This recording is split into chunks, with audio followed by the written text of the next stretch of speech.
आंख कान मुख बंद कराओ, अनहद झिंगा शब्द सुनाओ। यानी पहले अपनी आंख को बंद करो, अपने मुख को बंद करो, दोनों उंगली कानों में डाल करके ये कानों को बंद कर लो और ऊंचे से ऊंचा ध्यान दे करके उस आवाज को सुनने की कोशिश करो।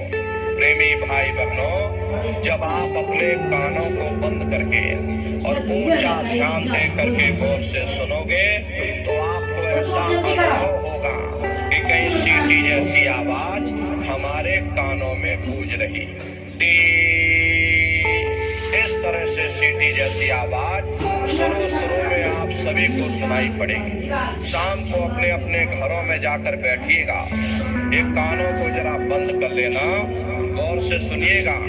सीटी जैसी आवाज आप सभी को सुनाई पड़ेगी। करना कुछ नहीं है, लेटे हो चाहे बैठे हो, बस आप उस आवाज को सुनते रहना और सुनते सुनते उसी में लीन हो जाओ। जब आप उसमें लीन हो जाओगे तो कुछ समय बाद में दोबारा आपको अनुभव होगा कि कहीं बड़े दूर से एक महीन आवाज, घंटे और शंख की आवाज हमारे कानों में बज रही है। जैसे मंदिरों में घंटियां बजती हैं, टन टन टन, तो बाहर तो आपने नकल किया।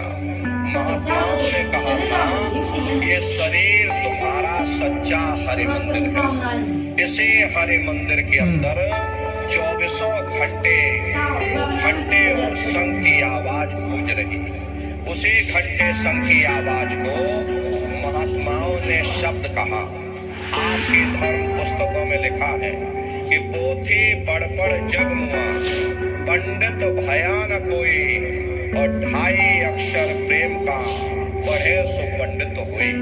दुनिया वाले कहते हैं कि 2.5 अक्षर का मतलब प्रेम है। प्रेम नहीं है, प्रेम में तो मात्रा लगी हुई।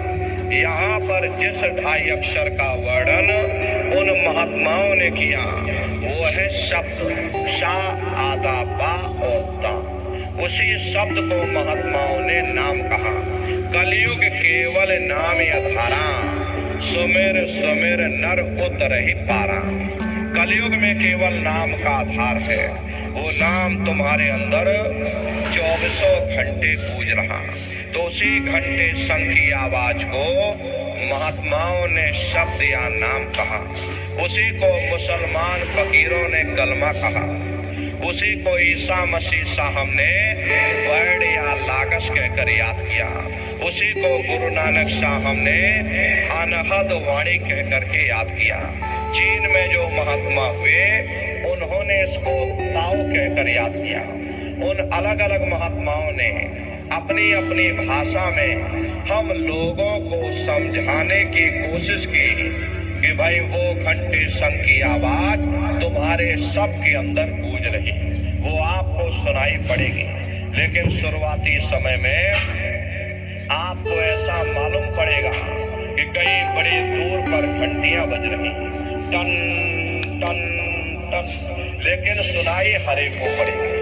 प्रेमी भाई बहनों, जब घंटे और शंख की आवाज आपको सुनाई पड़ने लग जाए तब आप सीटी की आवाज को छोड़ देना और घंटे शंख की आवाज को पकड़ लेना, उसको सुनने लग जाना। जब आप उसको सुनने लग जाओगे तो वो आवाज धीरे धीरे बढ़ना शुरू होगी और बढ़ते बढ़ते इस कदर बढ़ेगी कि आपके रोम रोम में घंटे और शंख की आवाज गूंजने लग जाएगी। बड़ी घनघोर आवाज होती है, बड़ी मधुर वो आवाज होती है।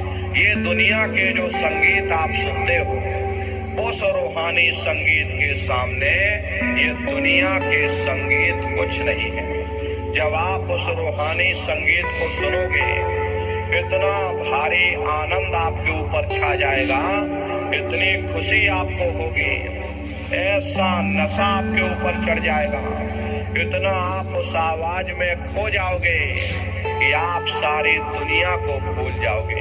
प्रेमी भाई बहनों, शंकर भगवान को वही नशा चढ़ा था। शंकर भगवान कोई गांजा भांग नहीं पीते थे, ये तो हमने आपने शंकर भगवान को बदनाम कर दिया कि शंकर भगवान गांजा भांग पीते थे, तो चलो हम भी गांजा भांग पिए।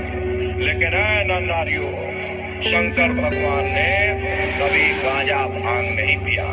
शंकर भगवान जिस नशे में लीन रहते थे वो नाम का नशा था, वो ध्यान का नशा था, वो भक्ति का नशा था। जब आप उस आवाज को सुनोगे तो आपको भी वो नशा चढ़ जाएगा।